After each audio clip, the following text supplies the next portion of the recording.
What do you do if your friends ask you to play soccer, but you've got zero skills on the field? Easy. You build a robot to play for you. What? Robots don't get tired, or complain, or pretend to have leg cramps when they're losing. Unlike me.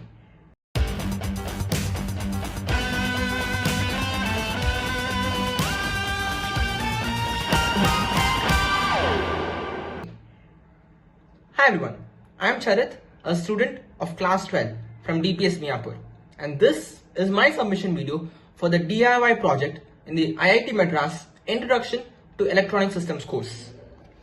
Let me introduce you to Aegis Mk1, my very own soccer playing robot.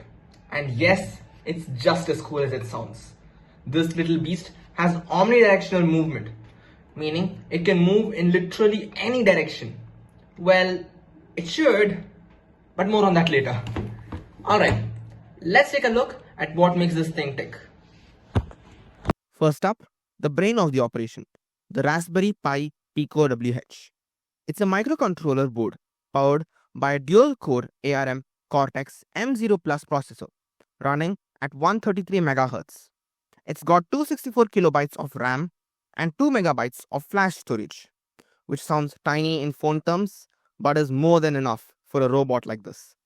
It connects your system via USB and operates between 1.8 and 5.5 volts.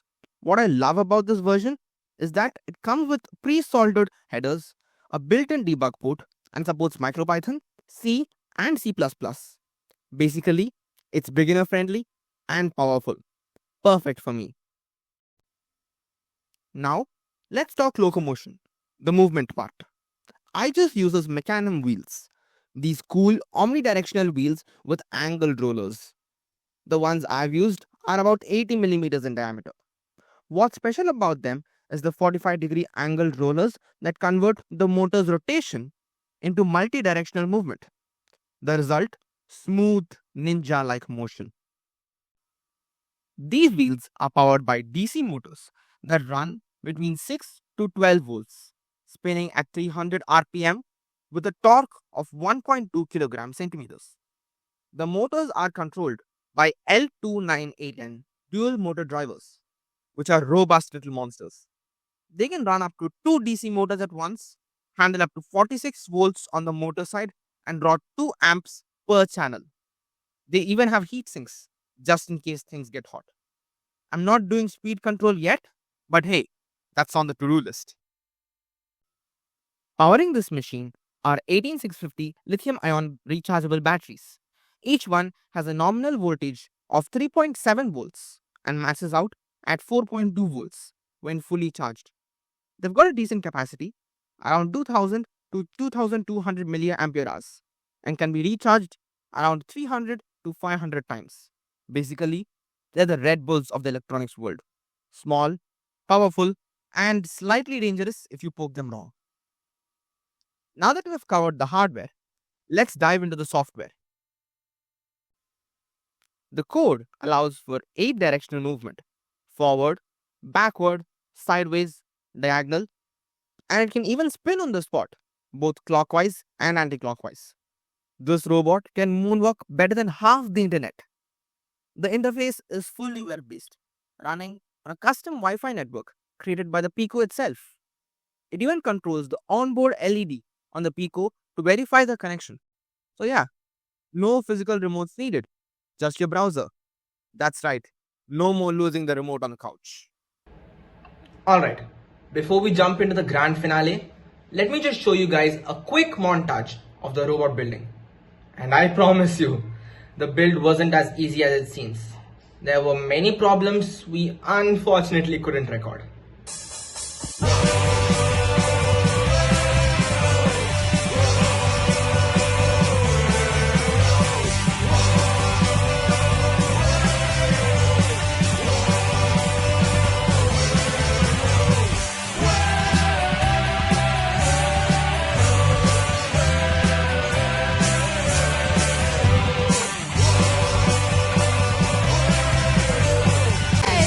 Alright, the moment you've all been waiting for.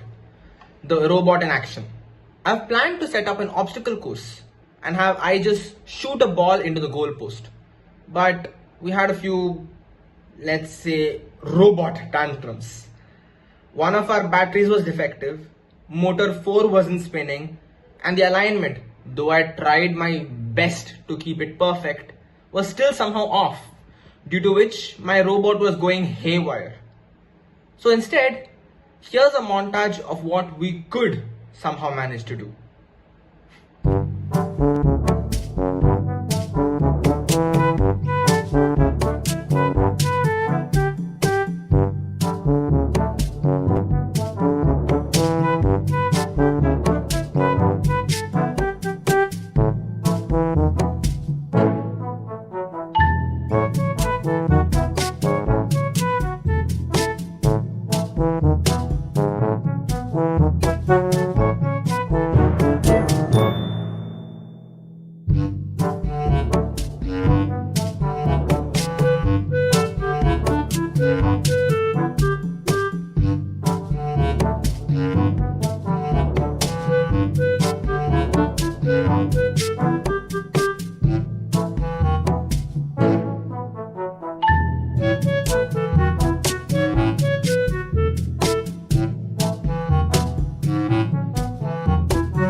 And there you have it, folks. Aegis Mk1.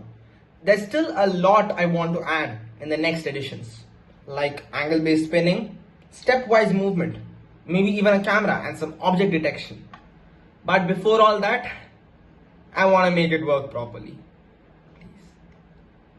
Before I wrap up, I want to give a huge thanks to everyone who helped me on this journey. My parents, firstly, for the constant support and patience, and for providing me wires and other supplies at the nth moment. My school, DPS Miapur, and our awesome coordinator, Pooja Kapoor ma'am, for introducing us to this course.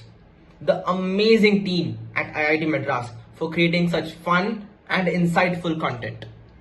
Aditya Rao, our guide who answered our dumbest questions with the calmness of a monk.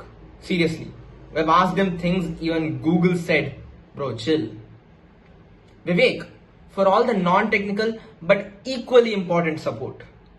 My friends, who were definitely more interested in this robot than me and were always ready to help. Last but definitely not the least, my buddy Vishnu, who taught me that trial and error usually includes a lot of errors. I took a lot of inspiration from what he did, but still it isn't working out for me. His entry is also linked in the description. Do go check it out. Thank you all so much for watching, and I hope you enjoyed this project as much as I enjoyed making it. I'll be back with more updates on Aegis soon. Until then, stay curious, stay nerdy, and I'll see you next time. Webs out.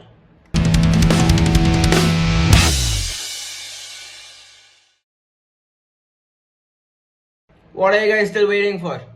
Go, touch some grass.